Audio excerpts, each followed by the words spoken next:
नमस्कार। सुबह 9 बजे की खबरों में आप सभी का स्वागत है। मैं हूं नीलू। करते हैं खबरों की शुरुआत। तो योगी सरकार का गैंगस्टर के खिलाफ एक्शन लगातार जारी है। माफिया मुख्तार अंसारी की अब तक 350 करोड़ की काली कमाई जब्त हो चुकी है। आज लखनऊ में मुख्तार अंसारी के घर की कुर्की होने वाली है। यह घर उसकी पत्नी अफसा अंसारी के नाम पर है। घर की कीमत करीब 1 करोड़ रुपए बताई जा रही है। इससे पहले कल प्रशासन ने गाजीपुर में बाहुबली मुख्तार अंसारी के साले सरजिल की 1.18 करोड़ की संपत्ति कुर्क की थी। कल की यह कार्रवाई गैंगस्टर एक्ट के तहत पुलिस ने की थी। सदर पुलिस ने यह कार्रवाई की थी। मुख्तार के परिवार से जुड़ी संपत्तियों पर लगातार कार्रवाई की जा रही है, क्योंकि मुख्तार और मुख्तार के गुर्गों ने मिलकर लोगों से अवैध वसूली कर काली संपत्ति बनाई, सरकारी जमीनों पर अवैध कब्जा किया। मुख्तार के समय बांदा जेल में इस वक्त बंद है। तो 3 तस्वीरें। मुख्तार के साले पर शिकंजा, मुख्तार का बंगला आज कुर्क किया जाएगा। ऑडी कार जब्त की गई है। तो अब तक 350 करोड़ की संपत्ति मुख्तार की जब्त की जा चुकी है। तो आज पत्नी अफसा का घर भी कुर्क होगा। इनकी पत्नी अफसा अंसारी और जो उसके साले सरजील अंसारी हैं, ये दोनों ही गैंगस्टर के मुलजिम हैं। और जो धोखाधड़ी से विभिन्न प्रकार के क्राइम से जो प्रॉपर्टी कमाई गई थी, उससे ये प्रॉपर्टी निर्मित की गई थी, इसको गैंगस्टर में जब्त किया गया है। गाजीपुर में जो आज संपत्ति गैंगस्टर में जब्त की गई है, वही मकान है। यहाँ से कुछ दिन पूर्व ऑडी को कुर्क किया गया था। 2.25 करोड़ की तो दोनों प्रॉपर्टियाँ हैं। और इसके अलावा यदि टोटल आप प्रॉपर्टी जानना चाहें तो पिछले लगभग 1.5 साल में जो कार्रवाई की गई हैं, अब तक लगभग 350 करोड़ की हम कार्रवाई कर चुके हैं। और इसी पर बातचीत करने के लिए लखनऊ से ऋषभ और वाराणसी से उपेंद्र हमारे साथ जुड़ गए हैं। ऋषभ, जिस तरह से मुख्तार के एक कर संपत्ति अब कुर्क हो रही है और उनको जमींदोज किया जा रहा है, तो कहा जा सकता है जिस तरह से आपने संपत्ति अर्जित की, उसी तरह से अब आपकी पूरी संपत्ति को जब्त किया जा रहा है।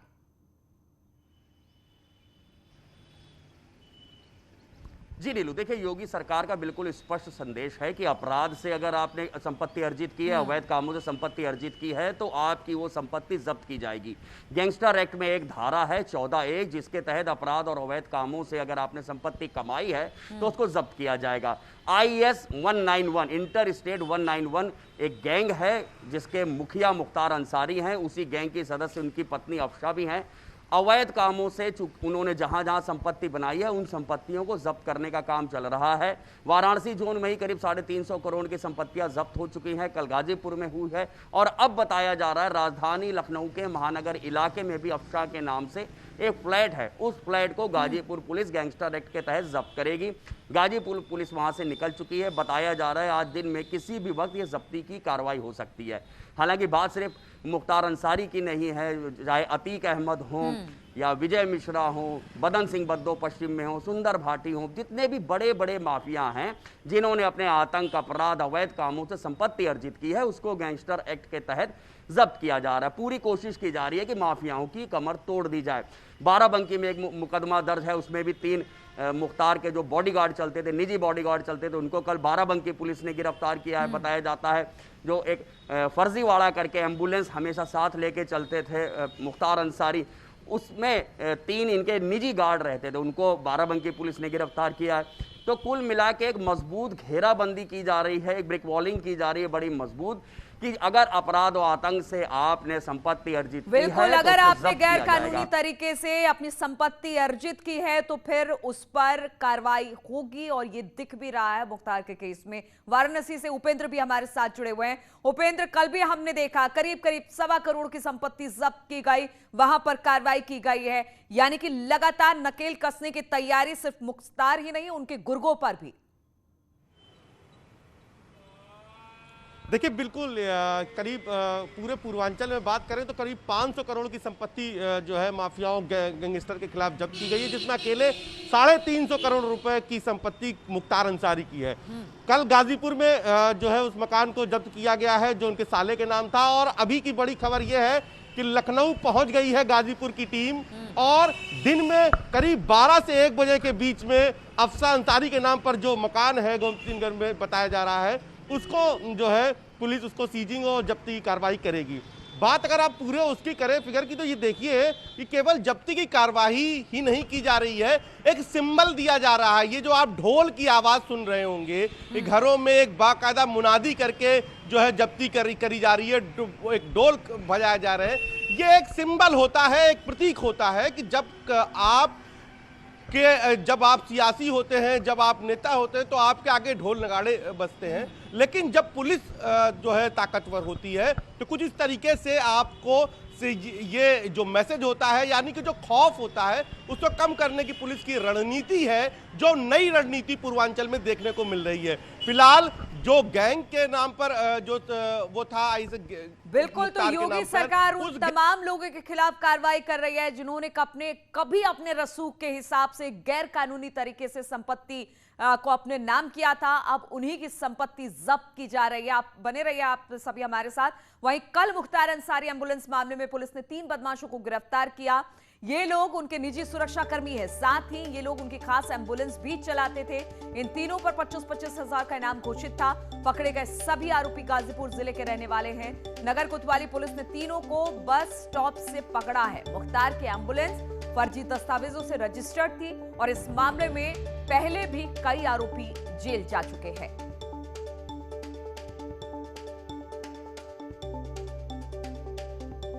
तीन साथी जो इनामिया थे और फरार थे, फिरोज कुरैशी, शाहिद और सुरेंद्र शर्मा, ये सभी गाजीपुर के रहने वाले हैं और मुख्तार अंसारी के साथ मिलकर उसके गाड़ी चलाना और उसके आपराधिक षड्यंत्रों में शामिल रहना इनका कार्य था। वो भी गिरफ्तार किए गए हैं। जब इनसे गहन पूछताछ हुई तो इन लोगों ने बताया कि ये लोग मुख्तार अंसारी की एम्बुलेंस और अन्य गाड़ियां लगातार चलाया करते थे। वो कहीं भी गाजीपुर, लखनऊ, बांदा या रोपड़, पंजाब में जहां भी जाता था उसके साथ ये लोग गाड़ी लेकर जाते थे और अन्य साथी उसमें सुरक्षा के रूप में उसके बैठते थे।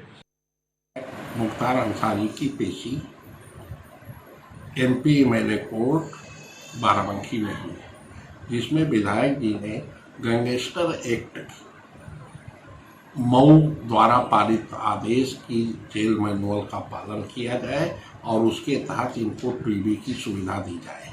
लेकिन माननीय विधायक जी ने ये कहा कि उनको टीबी की सुविधा, अभी तक हमको टीबी की सुविधा न्यायालय के आदेश के बाद नहीं हुई।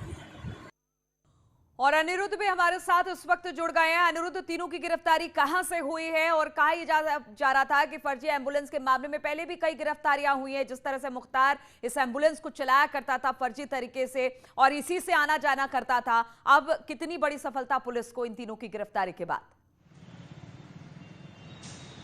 देखिए नीलू, अभी तक की बात करी जाए तो कुल 12 लोगों की अरेस्टिंग हुई है और ये 12 लोग वही लोग हैं जो मुख्तार के इस पूरे सिंडिकेट में शामिल थे। चाहे वो बात करी जाए एम्बुलेंस, जो फर्जी दस्तावेज एम्बुलेंस को खरीदने में हो, चाहे और भी उसके जो जितने कारनामे हो, जो काम करता, जो आपराधिक उसका इतिहास हो, उन सब में ये संलिप्त है। फिरोज, शाहिद और सुरेंद्र शर्मा, इनकी कल अरेस्टिंग हुई है। नगर कोतवाली के स्थित जो बस स्टॉप था वहां से अरेस्टिंग हुई है और इन सब के ऊपर 25-25 हजार का इनाम था। इसके अलावा 2 लोग और हैं जिनका नाम सामने आ रहा है, वो है जफर और अफरोज।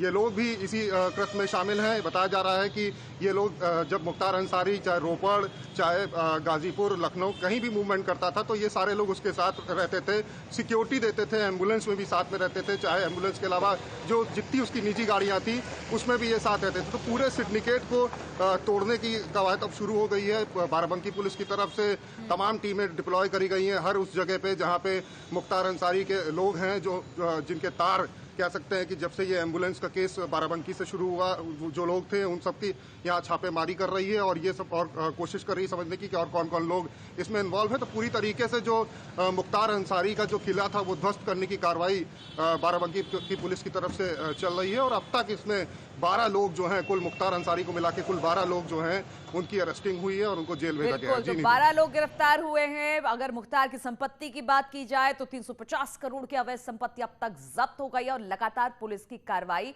अभी भी जारी है। आप तीनों का बहुत बहुत शुक्रिया हमारे साथ जुड़ने के लिए।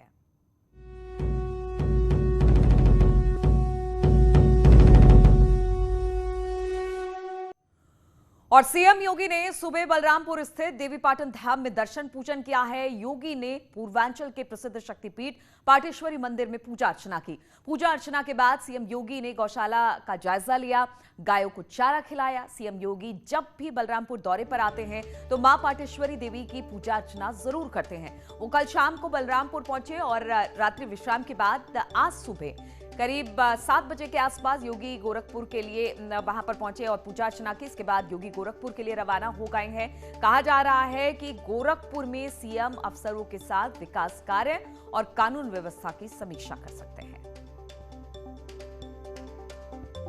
तो 3 तस्वीरें हम आपको दिखा रहे हैं। मां पाटेश्वरी की पूजा अर्चना करते हैं, फिर गौशाला पहुंचे, वहां पर गायों को चारा खिलाया, मंदिर परिसर में ही काफी देर तक मौजूद रहे और वहां पर ही लोगों से मेल मुलाकात करते रहे सीएम।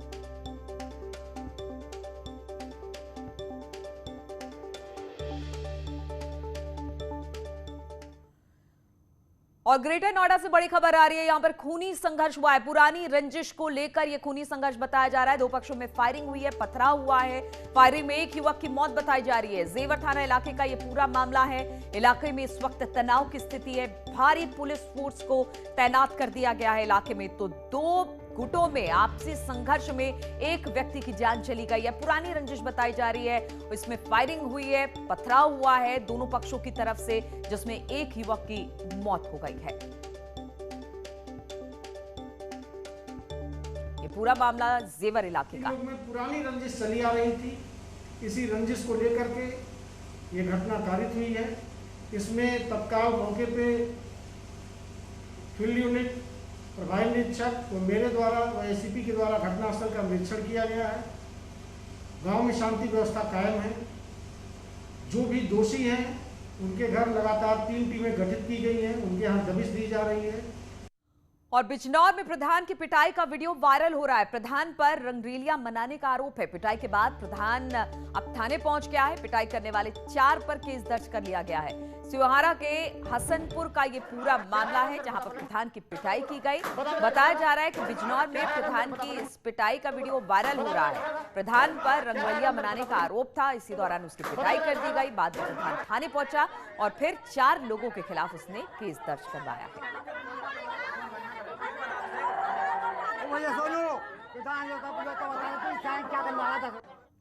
और रुकेंगे यहाँ पर छोटे से ब्रेक के लिए, फौरन हाजिर होते हैं।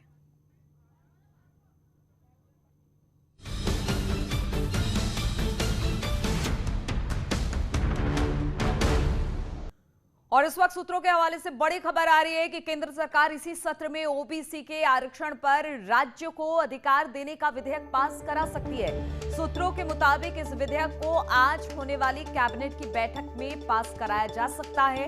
उसके बाद सरकार की कोशिश होगी कि इसी सत्र में विधेयक को पास कराया जाए। केंद्र सरकार ने ये कदम सुप्रीम कोर्ट के फैसले के बाद उठाया, जिसमें कोर्ट ने कहा था कि 102वें संविधान संशोधन के बाद सामाजिक और आर्थिक आधार पर पिछड़ों की पहचान करने और सूची बनाने का राज्यों को अधिकार नहीं है। जिसके बाद विवाद खड़ा हो गया, क्योंकि ओबीसी को लेकर केंद्र और राज्य सरकार की सूची अलग अलग है।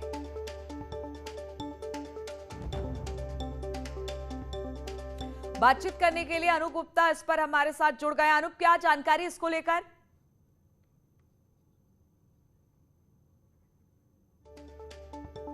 तो खबर एक बार फिर से हम आपको बता दें कि किस तरह से आज विधेयक पास हो सकता है। सूत्रों के मुताबिक इस विधेयक को आज होने वाली कैबिनेट की बैठक में पास कराया जा सकता है। सरकार की कोशिश होगी कि इसी सत्र में विधेयक के पास कराया जाए। केंद्र सरकार ने यह कदम सुप्रीम कोर्ट के फैसले के बाद उठाया है।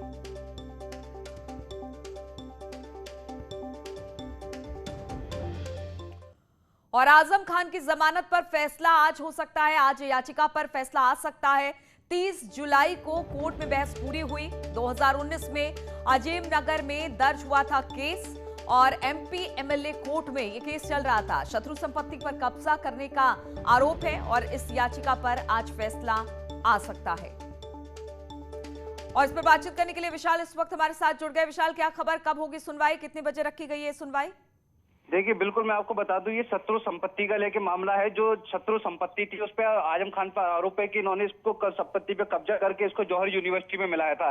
देखा जाए तो कहीं ना कहीं आजम खान के परिवार के लिए आज बेहद ही मतलब वैसा दिन है कि उनको राहत मिलती है या क्या कहते हैं उनको और मतलब इनकी मुश्किलें बढ़ती है, क्योंकि एक तरफ जहां आजम खान की जमानत याचिका पर सुनवाई होगी, वहीं अब्दुल्ला आजम जो उनके 2 जन्म प्रमाण पत्र, 2 पैन कार्ड और 2 पासपोर्ट मामले में भी सुनवाई होनी है, जिसमें आजम खान और उनकी पत्नी तंजीन फातिमा जो है वो भी इसमें नामजद ठीक है, रहेंगे। तो काफी अहम सुनवाई है। इस खबर पर लगातार हमारी नजर रहेगी। फिलहाल बहुत बहुत शुक्रिया आपका विशाल जानकारी देने के लिए।